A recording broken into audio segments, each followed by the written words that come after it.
আসসালামু আলাইকুম প্রিয় দর্শক, অন্য মঞ্চের আলোচনায় আপনাদের সকলকে আমন্ত্রণ জানাচ্ছি। শুরুতেই আপনাদের একটা ভিডিও দেখাবো। ভিডিওটা দেখলে পরে আপনারা একটু আঁচ করতে পারবেন। শুধু মানুষ আর মানুষ আর মানুষ। এইমাত্র ব্রিগেড প্যারেড গ্রাউন্ডে এসে পৌঁছলেন বঙ্গবন্ধু শেখ মুজিবুর রহমান এবং আমাদের প্রধানমন্ত্রী শ্রীমতী ইন্দিরা গান্ধী। স্বাধীনতা পেয়েছি বড় রক্তের বিনিময়ে পেয়েছি। এত রক্ত কোন জাত কোন দেশে কোন দিন দেয় নাই যা আমার বাংলাদেশের মানুষ দিয়েছে। আমার লোকেরা জাতি ধর্ম নির্বিশেষে বৃদ্ধ থেকে বালক পর্যন্ত সকলে সংগ্রাম করেছে। সে সংগ্রাম কামিয়াব হতে পারতাম না যে ভারতের জনসাধারণ, ভারতের সরকার এগিয়ে না আসতো। আমার দেবার মতো কিছুই নাই, শুধু আমি এইটুকু দিতে পারি। নিঃস্ব আমি, রিক্ত আমি, দেবার কিছু নাই, আছে শুধু ভালোবাসা, দিলাম শুধু তাই। পশ্চিম পাকিস্তান দেখলেন তো ভিডিওটা, শুনলেনও কানে। এবার আমি আপনাদের একটা জিনিস বলি। বহুদিন আগে আমি একটা কথা বলেছিলাম আপনাদের যে নরেন্দ্র মোদী কিছু অকল্পনীয় করতে যাচ্ছেন। ঠিক কবে বলেছিলাম আমার মনে নেই, 2-3 মাস আগে হবে হয়তো। অকল্পনীয় কি সেটা আমি জানি না, পরবর্তী সময় হয়তো জানতে পারবো। এখন এই যে আমি ধীরে ধীরে বলেছিলাম যে ধীরে ধীরে মানে আওয়ামী লীগ খোলস খুলে বেরোচ্ছে, তাকে আস্তে আস্তে ছেড়ে দেওয়া হচ্ছে। তো এখন প্রথমে তো দলের সঙ্গে সমস্ত অডিও বার্তা এই সমস্ত হতো, তারপরে এই যে ফরেনার্স এটা করেসপন্ডেন্ট ক্লাবে যেটা ভাষণ হলো, তাতে তো বাংলাদেশের সরকার পুরো একেবারে হিলে গেছে। তাদের রিয়াক্ট করতে 24 ঘন্টা লাগেনি, 48 ঘন্টা লেগে গেছে, বা 50 ঘন্টা বলা যায় লেগে গেছে।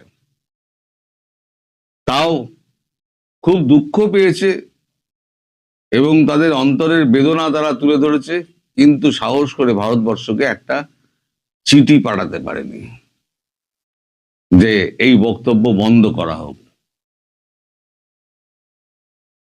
এখন এই যে ভূমিকম্প যেটা হয়েছে, ভিত কিন্তু আলগা হয়েছে, সেটা আমাদের নরেন্দ্র মোদী বুঝতে পারছেন। ইউনূস শিক্ষা দীক্ষা আছে, ইউনূসের পরিচয় টরিচয় আছে, নিজেকে একটা বিরাট মনে করেন, কিন্তু নরেন্দ্র মোদী তো নরেন্দ্র মোদী, সারা পৃথিবী চষে বেড়াচ্ছেন, আমেরিকার নাকে দড়ি দিয়ে ঘোরাচ্ছেন। যে ইউরোপিয়ান ইউনিয়ন একদিন শুধু ভারতবর্ষের নিন্দা করে যেত, তারা এখন ট্রেড ডিল করার জন্য, আর্মস ডিল করার জন্য তারা ছুটে আসছে। এমনকি সামরিক বিনিময়, শক্তির বিনিময় তারা করবে। ইউএইর মতো ইউএই সুলতান চলে এসছেন এখানে ছুটে। এগুলো তো এমনি হচ্ছে না। ডক্টর ইউনূস ভাবছেন নরেন্দ্র মোদীকে ও আমি এক হাতে ধরে এক হাতে বেঁচে দেবো। পাকিস্তানের গ্যাস খেয়েছে না, তো নরেন্দ্র মোদী অকল্পনীয় কিছু একটা করতে যাচ্ছেন। দেখুন, আমাকে উপরে এমবার্গো আছে, আমি পুরোটা বলতে পারবো না আপনাদের, ভবিষ্যৎ আপনাদের বলে দেবে। যদি কখনো আমার ওপরে থেকে এমবার্গো উঠে যায়, তাহলে পরে আপনাদের এই পরিষ্কার বলে দেবো। আপনাদের আন্দাজ করে নিতে হবে এই ভিডিওটা কেন দেখালাম এবং এই কথাগুলো আমি কেন বলছি।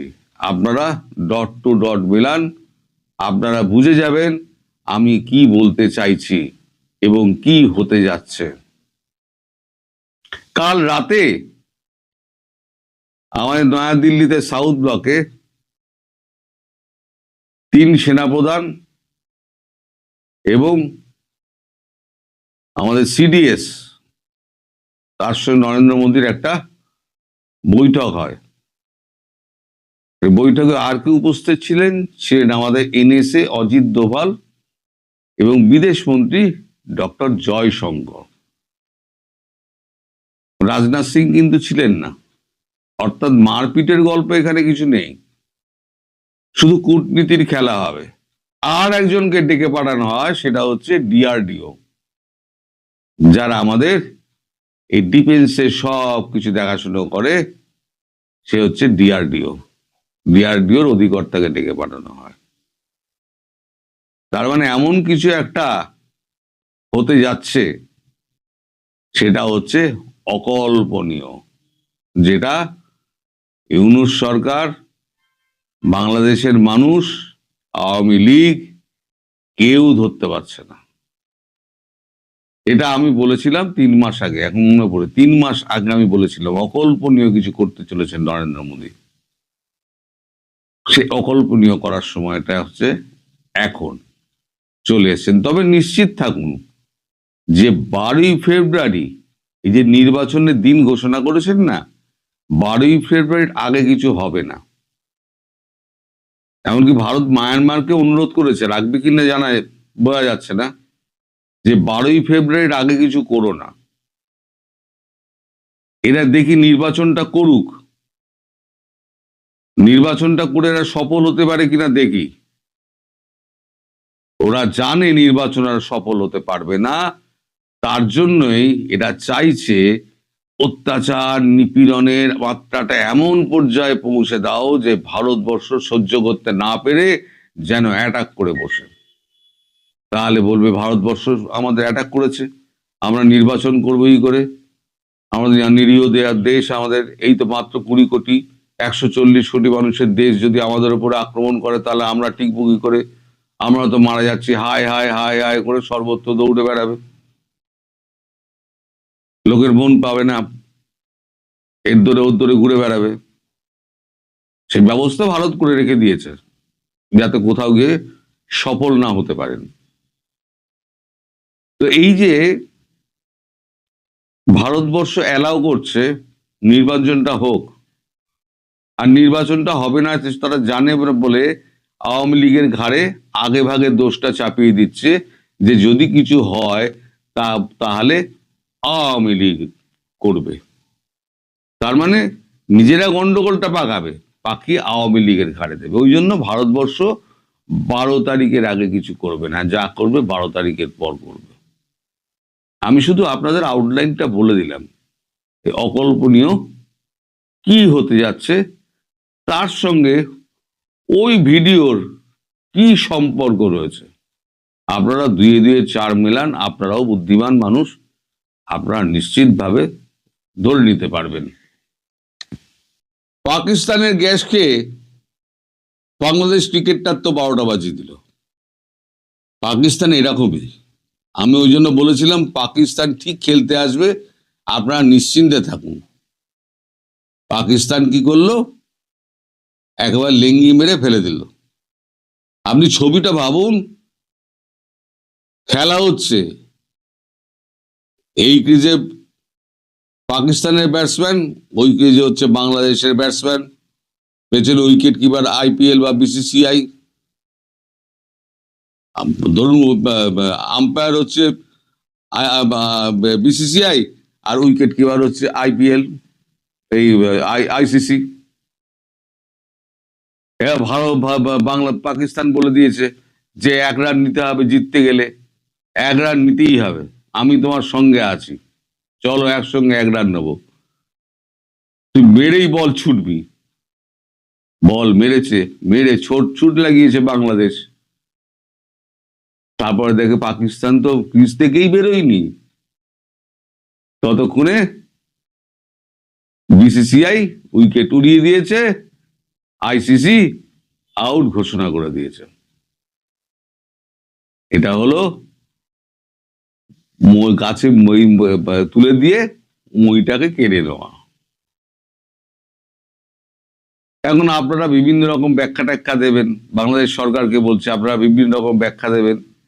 আপনারা টোটাল যে গান্ডু বনে গেছেন পাকিস্তানের কাছে, আপনাদের গান্ডু বানিয়ে দিয়েছে, সেটা নিজেরা এবার স্বীকার করুন। আমি সবশেষে একটা কথা বলবো, যে এই ভিডিও টোটাল দেখানো এবং আমার বলার মধ্যে একটা সামঞ্জস্যতা আছে, যেটা আপনারা ধরে নিতে পারবেন।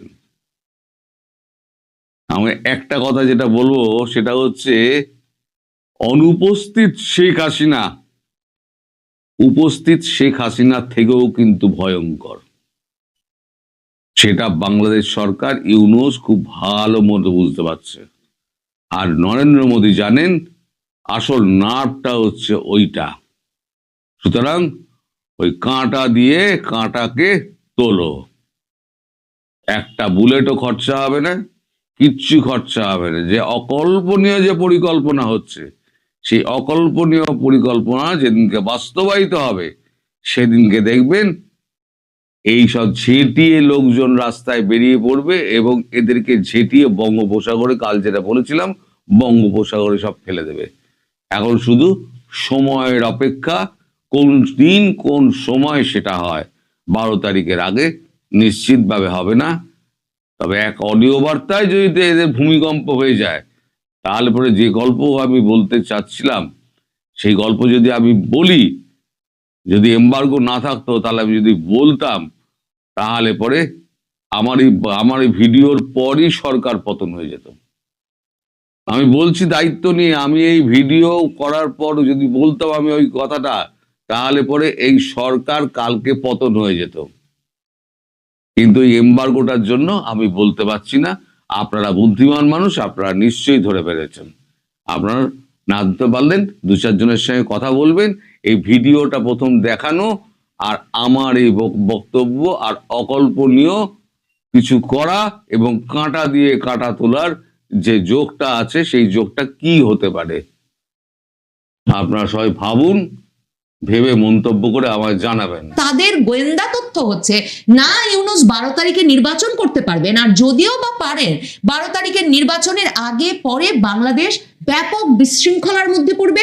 সেই বিশৃঙ্খলা এমনকি সরকার বা সরকার সমর্থক রাজনৈতিক গোষ্ঠীগুলোর সৃষ্টি হতে পারে, এবং যে অনিশ্চিত পরিবেশ সৃষ্টি হবে তাতে হয় নির্বাচন হবে না, আর যদি বা নির্বাচন হয় তাহলে ক্ষমতা হস্তান্তর প্রক্রিয়াটা কোনোভাবেই শান্তিপূর্ণ হবে না।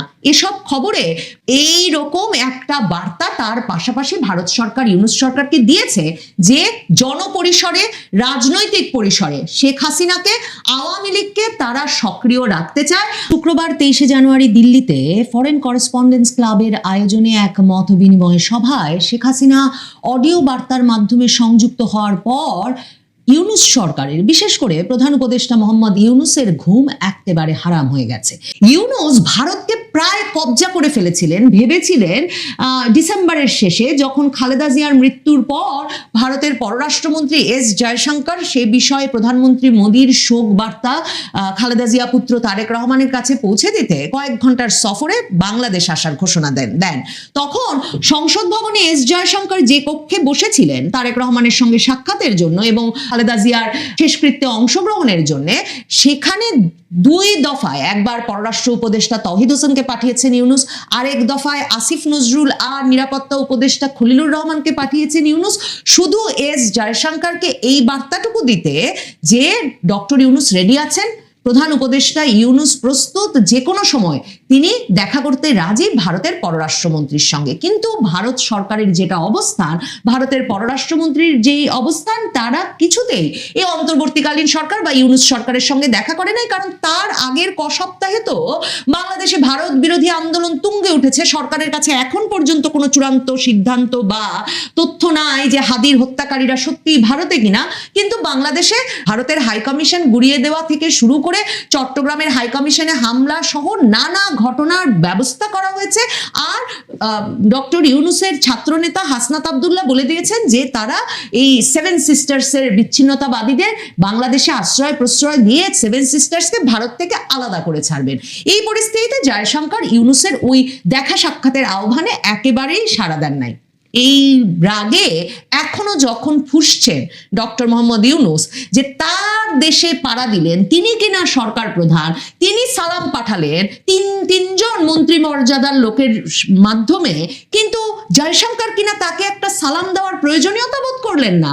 এই রাগে যখন ফোঁসফোঁস করে যাচ্ছেন ডক্টর মোহাম্মদ ইউনূস, তখন ভারত সরকার উল্টে আবারও ইউনূস সরকারকে একটু নাড়া দিয়ে দিতে শেখ হাসিনার রীতিমতো অডিও লিঙ্কে সংযুক্ত থেকে সংবাদ সম্মেলনের ব্যবস্থা করে ফেলেছে খোদ দিল্লিতে।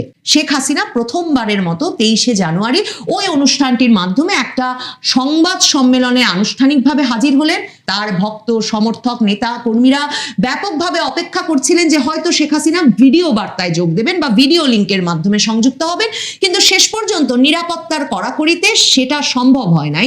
তিনি অডিও বার্তাতেই যোগ দিয়েছেন, যেই অডিও, যে গলার আওয়াজ ডক্টর ইউনূসকে মানে গত 17-18 মাস ধরে ব্যতিব্যস্ত রেখেছে, যে কিভাবে এখনো শেখ হাসিনা কথা বলছে। সেই গলায় শেখ হাসিনা এই দিল্লির সংবাদ সম্মেলনে হাজির হয়ে সরাসরি আক্রমণ করেছেন ইউনূস সরকারকে। তিনি মোহাম্মদ ইউনূসকে মার্ডারাস ফ্যাসিস্ট ঘোষণা করেছেন, খুনে ফ্যাসিস্ট হিসেবে ঘোষণা করেছেন, বলেছেন তার হাতে বাংলাদেশ চরমপন্থীদের একটা স্বর্গরাজ্যে পরিণত হয়েছে, বাংলাদেশ তার অন্ধকারতম সময় পার করছে এবং ইউনূস সরকারের পতন না ঘটালে বাংলাদেশের মুক্তি অসম্ভব।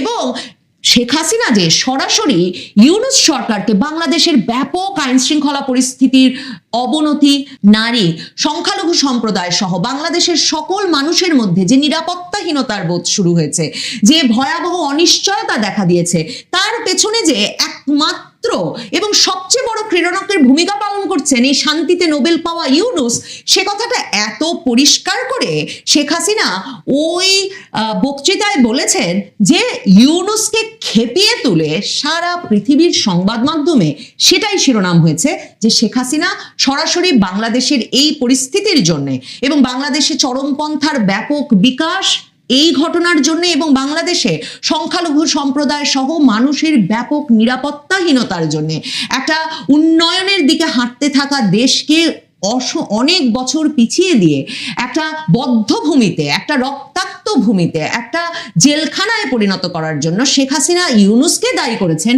এই কথাগুলোই একের পর এক শিরোনাম হয়েছে আন্তর্জাতিক সংবাদ মাধ্যমে। আন্তর্জাতিক সংবাদ মাধ্যমের শিরোনাম হয়েছে যে শেখ হাসিনা ইউনূসের পাপেট রেজিমকে, ইউনূসের এই পুতুল সরকারকে, যারা কিনা চরমপন্থী গোষ্ঠীগুলোর একটা পাপেট হিসেবে বিদেশিদের ইন্ধনে কাজ করছে, সেই পাপেট রেজিমকে সরানোর ডাক দিয়েছেন। সেটা শিরোনাম হয়েছে আন্তর্জাতিক সংবাদ মাধ্যমগুলোতে। কাজেই ইউনূস সরকার ভেবেছিলেন যদিও বা যে কিছুই তো কথা শোনে না ভারত সরকার, আবার বলেই বা কি হবে। আর পরিস্থিতি তো এখন এমনই তলানিতে ঠেকেছে যে ভারত সরকার এরই মধ্যে তার দূতাবাসের কর্মীদের সকল পরিবার পরিজনকে বাংলাদেশকে অনিরাপদ ঘোষণা করে ভারতে ফিরিয়ে নিয়ে গেছেন। এই তো এমন একটা পরিস্থিতিতে ইউনূস সরকার ভাবছিলেন বোধহয় যে কি আর হবে এই নিয়ে প্রতিক্রিয়া জানিয়ে, কারণ ভারত সরকার তো আমাদের কোনো কথাতেই কর্ণপাত করে না। কারণ ধরেন 2-3 দিনের মধ্যে কয়েক দফা ডেকে ফেলা থেকে শুরু করে রাষ্ট্রদূতকে নানা রকম ঘটনা তো ঘটিয়েছে বাংলাদেশ সরকার। আর ভারত সরকারও বুঝেছে যে যাই ঘটবে বাংলাদেশে তারই দায় ভারতের ওপর পড়বে এবং সে কারণেই তারা ভারতের নাগরিকদের জন্য, ভারতের কূটনীতিকদের পরিবার পরিজনের জন্যও বাংলাদেশকে ভীষণভাবে অনিরাপদ হিসেবে চিহ্নিত করছে। কারণ তাদের গোয়েন্দা তথ্য হচ্ছে না ইউনূস 12 তারিখে নির্বাচন করতে পারবেন, আর যদিও বা পারেন 12 তারিখের নির্বাচনের আগে পরে বাংলাদেশ ব্যাপক বিশৃঙ্খলার মধ্যে পড়বে। সেই বিশৃঙ্খলা এমনকি সরকার বা সরকার সমর্থক রাজনৈতিক গোষ্ঠীগুলোর সৃষ্টি হতে পারে এবং যে অনিশ্চিত পরিবেশ সৃষ্টি হবে তাতে হয় নির্বাচন হবে না, আর যদি বা নির্বাচন হয় তাহলে ক্ষমতা হস্তান্তর প্রক্রিয়াটা কোনোভাবেই শান্তিপূর্ণ হবে না। এসব খবরে এই রকম একটা বার্তা তার পাশাপাশি ভারত সরকার ইউনূস সরকারকে দিয়েছে যে জনপরিসরে, রাজনৈতিক পরিসরে শেখ হাসিনাকে, আওয়ামী লীগকে তারা সক্রিয় রাখতে চায়। আওয়ামী লীগের যে বার্তা, শেখ হাসিনার যে বার্তা ইউনূস সরকারের উদ্দেশ্যে, সেটা তারা ভারতীয় গণমাধ্যম সহ আন্তর্জাতিক সকল গণমাধ্যমে প্রকাশের পেছনে সমর্থক হিসেবে কাজ করতে চায়। এ কারণে ইউনূস সরকারের একেবারে হাঁটু কেঁপে উঠেছে। কারণ ইউনূস সরকার আরো খবর পাচ্ছে আন্তর্জাতিক সংবাদ মাধ্যম থেকে, যেমন ধরুন আমি বিবিসি বাংলাতেই খবর দেখছি যে অনুষ্ঠানটি লাইভ সম্প্রচারের দিন, মানে শেখ হাসিনা অডিওতে যুক্ত হবেন যে অনুষ্ঠানে, সেই অনুষ্ঠানের যে লাইভ সম্প্রচারের লিঙ্ক দেওয়া হয়েছিল সেটাতে একটা সময় ভারতীয় সময় 6:40 দর্শক সংখ্যা ছিল 92,525, এক পর্যায়ে দর্শক সংখ্যা 1 লক্ষ ছাপিয়ে যায়। ইউনূস জানেন যে এই যে শেখ হাসিনার একটা অডিও সংযুক্তি, তা যে শুধু ঘর ভর্তি বিদেশি সাংবাদিকদেরকে দিল্লির ফরেন করেসপন্ডেন্স ক্লাবে জড়ো করে ফেলেছিলেন এবং যারা প্রত্যেকে ব্যাপক কভারেজ দিয়েছেন তাদের আন্তর্জাতিক সংবাদ মাধ্যমে, তাই নয়, এই শেখ হাসিনা কি বলবেন সেটা জানতে লাখ লাখ দর্শক একত্র হয়ে পড়তে পারেন একটা অনলাইন লাইভ দেখতে। কাজেই তারা এখন বলেছেন যে ভারত যে এই কাজ করেছে, যে শেখ হাসিনাকে কথা বলতে দিয়েছে, অনুষ্ঠান করতে দিয়েছে, দিল্লিতে শেখ হাসিনার বক্তব্য বাংলাদেশের গণতন্ত্রে উত্তরণ ও নিরাপত্তাকে বিপন্ন করছে। এবং তারা বলেছে, পররাষ্ট্র মন্ত্রণালয়ের এক বিবৃতিতে রোববার বলা হয়েছে, দণ্ডিত পলাতক শেখ হাসিনাকে নয়াদিল্লিতে প্রকাশ্য অনুষ্ঠানে বিবৃতি দেওয়ার যে সুযোগ দেওয়া হয়েছে এবং তাতে তিনি প্রকাশ্যে বাংলাদেশের সরকার উৎখাতের যে আহ্বান জানিয়েছেন এবং আসন্ন জাতীয় নির্বাচনকে বাধাগ্রস্ত করতে তার দলীয় অনুসারী ও সাধারণ জনগণকে সন্ত্রাসী কর্মকাণ্ডে জড়িত হতে স্পষ্ট উস্কানি দিয়েছেন, এতে বাংলাদেশের জনগণ ও সরকার বিস্মিত ও হতবাক হয়েছে। কেন? শেখ হাসিনা তো বহু মাস ধরে এই কথা বলে আসছেন। তবে এটা কিন্তু আবার মিথ্যা কথা বলেছে ইউনূস সরকার, যে শেখ হাসিনা নাকি নির্বাচন বানচাল করতে, বাধাগ্রস্ত করতে দলীয় অনুসারী ও সাধারণ জনগণকে সন্ত্রাসী কর্মকাণ্ডে জড়িত হতে স্পষ্ট উস্কানি দিয়েছেন। নির্জলা মিথ্যা কথা। আপনারা যদি শেখ হাসিনার 5 দফা দেখেন, যার প্রথম দফায় শেখ হাসিনা ইউনূস সরকারের পতন চেয়েছেন, কারণ বলেছেন ইউনূস সরকারের পতনে বাংলাদেশের সাহসী নারী পুরুষ ঐক্যবদ্ধ না হলে এবং যাতে তারা আন্তর্জাতিক সম্প্রদায়কে পাশে পাবে, সেটা যদি তারা না হয় তাহলে কোনোদিন বাংলাদেশে অবাধ সুষ্ঠু নির্বাচন অনুষ্ঠিত হবে না। তারপর তিনি সংখ্যালঘু সম্প্রদায়, নারী, তাদের নিরাপত্তা চেয়েছেন। তিনি বলেছেন যে জাতিসংঘকে দিয়ে বাংলাদেশের 24-এর ঘটনার একটা নিরপেক্ষ পূর্ণাঙ্গ তদন্ত করাতে হবে যাতে প্রকৃত সত্য বেরিয়ে আসে। কিন্তু নির্বাচনে একমাত্র আওয়ামী লীগের নেতা কর্মী সমর্থকদের শেখ হাসিনা সহ আওয়ামী লীগ গত কয়েক মাস ধরে আহ্বান জানিয়ে আসছিলেন যে তারা যাতে নির্বাচন বয়কট করেন, মানে তারা যাতে নির্বাচনে ভোট দিতে না যান। শেখ হাসিনা বলছিলেন তারা নির্বাচনে ভোট দিতে যাবেন না, তাদের নেতাকর্মী সমর্থকেরা, কারণ নৌকা যেহেতু থাকবে না ব্যালটে। এখন তারা সরাসরি সেই ভোট দিতে না যেতে অনুরোধ করছেন, আহ্বান জানাচ্ছেন, নো ভোট নো ভোট বলছেন। এবং তারা বলছেন যে ভোটে আওয়ামী লীগের নেতাকর্মী সমর্থকেরা, কোটি কোটি ভোটারেরা অংশ নেবেন না, সে ভোট গণবয়কটের মাধ্যমে একটা অগ্রহণযোগ্য ভোটে পরিণত হবে। কাজেই যে সরকার নির্বাচিত হয়ে আসবে তারাও গ্রহণযোগ্যতা পাবে না। কিন্তু সরকার মিথ্যাচার করছে, ইউনূস সরকার। তারা বলছে শেখ হাসিনা নাকি তার অনুসারী ও জনগণকে সন্ত্রাসী কর্মকাণ্ডে জড়িত হতে স্পষ্ট উস্কানি দিয়েছেন নির্বাচন বানচালে। এবং তারা বলছেন যে এই যে শেখ হাসিনাকে এই বক্তব্য দিতে দেওয়ার মাধ্যমে বাংলাদেশ ভারত সম্পর্কের ভবিষ্যতের ক্ষেত্রে একটা বিপজ্জনক দৃষ্টান্ত স্থাপন হলো এবং একই সঙ্গে এতে বাংলাদেশের ভবিষ্যৎ নির্বাচিত সরকারের পক্ষে পারস্পরিক কল্যাণমূলক দ্বিপক্ষীয় সম্পর্ক গড়ে তোলা ও এগিয়ে নেওয়ার সক্ষমতা ক্ষতিগ্রস্ত হওয়ার আশঙ্কা রয়েছে। মানে এটা কার পক্ষে বলছেন? ডক্টর ইউনূস কি এটা জামায়াতে ইসলামের পক্ষে বলছেন? কারণ বিএনপির সঙ্গে যে ভারতের সম্পর্কটা বেশ দানা বেঁধে উঠেছে, সেটা তো খালেদা জিয়ার মৃত্যুর পর ভারত সরকারের শোক বার্তা, প্রতিরক্ষা মন্ত্রী রাজনাথ সিং এর বাংলাদেশ হাইকমিশনে গিয়ে শোক প্রকাশ, এস জয়শঙ্করের তারেক রহমানকে ব্যক্তিগতভাবে শোক জানাতে ঢাকায় আসার মাধ্যমে স্পষ্ট। তাহলে কোন নির্বাচিত সরকারের সঙ্গে সম্পর্কে ক্ষতিগ্রস্ত হবে বলে ইউনূস সরকারের সন্দেহ, নাকি ভারত সরকারের যেটা সন্দেহ, আওয়ামী লীগেরও যেটা সন্দেহ যে ইউনূস সরকার নির্বাচনের পরেও সহজে ক্ষমতা হস্তান্তর করবেন না, কাজে নির্বাচনটা হয়ে গেলেও ক্ষমতাটা তার হাতে এবং তার কক্ষিগতই থাকবে। তিনি হয়তো বা তার মতো একটা কোয়ালিশন সরকারও গঠনের চেষ্টা করতে পারেন, একটা জাতীয় সরকার গঠনের চেষ্টা করতে পারেন, জুলাই সনদ অনুমোদিত হয়ে যাওয়ার মাধ্যমে তার থেকে যাওয়াটা আরো দীর্ঘায়িত করতে পারেন এবং জুলাই সনদের হ্যাঁ ভোটের মাধ্যমে জয়যুক্ত হওয়াকেই তার সরকারের জয়যুক্ত হওয়া হিসেবে দেখাতে পারেন। এমন সব সন্দেহ, গোয়েন্দা তথ্যের কি তাহলে ভিত্তি খুঁজে পাওয়া যায়? ইউনূস সরকারের এমন একটা বিবৃতির মাধ্যমে। আর ইউনূস সরকার সবচেয়ে মজার যেই মন্তব্যটি করেছেন বলে আমার মনে হয়েছে এই পররাষ্ট্র মন্ত্রণালয়ের তরফে ভারত সরকারকে পাঠানো বিবৃতিতে, সেটা হচ্ছে অন্তর্বর্তীকালীন সরকার বলেছেন নির্বাচন কেন্দ্রিক যে কোনো সহিংসতা ও সন্ত্রাসী কর্মকাণ্ডের জন্য তারা আওয়ামী লীগকেই দায়ী করবেন। আসন্ন জাতীয় নির্বাচনের আগে ও নির্বাচনের দিনে সংঘটিত যে কোনো সহিংসতার জন্য। মানে এই হুমকি তারা ভারত সরকারকে দিচ্ছেন কেন? ভারত সরকার বাংলাদেশে নির্বাচনের আগে এবং পরে সহিংসতা ঠেকাতে সরকারের ব্যর্থতার দায় সরকার কোন রাজনৈতিক দলকে দেবে? সরকার তার ঘোষিত নিষিদ্ধ ঘোষিত কোনো রাজনৈতিক দলে দেবে কি দেবে না, তাতে ভারত সরকারের কি আসে যায়? আসলে সময় যত ঘনিয়ে আসছে নির্বাচনের, কি করে ক্ষমতায় আরো লম্বা সময় থাকবেন সেটা ভাবতে ভাবতে ইউনূস সরকারের মাথা খারাপ হওয়ার দশা। এই এত কিছু যখন তাকে সামাল দিতে হচ্ছে, দেশের ভেতরে কি গন্ডগোল লাগিয়ে, কি আইন শৃঙ্খলা পরিস্থিতির অবনতি ঘটিয়ে, কাকে কি বুঝিয়ে শেষ পর্যন্ত নিজেদেরকে এক রকমের স্থায়িত্ব দেবেন, সে খেলায় যখন মত্ত ইউনূস সরকার, তখন কিনা ভারত শেখ হাসিনাকে একেবারে জনপরিসরে সংবাদ সম্মেলনে বের করে আনলো। ইউনূস সরকারের ঘুম এর পরেও কি হারাম না হয়ে পারে?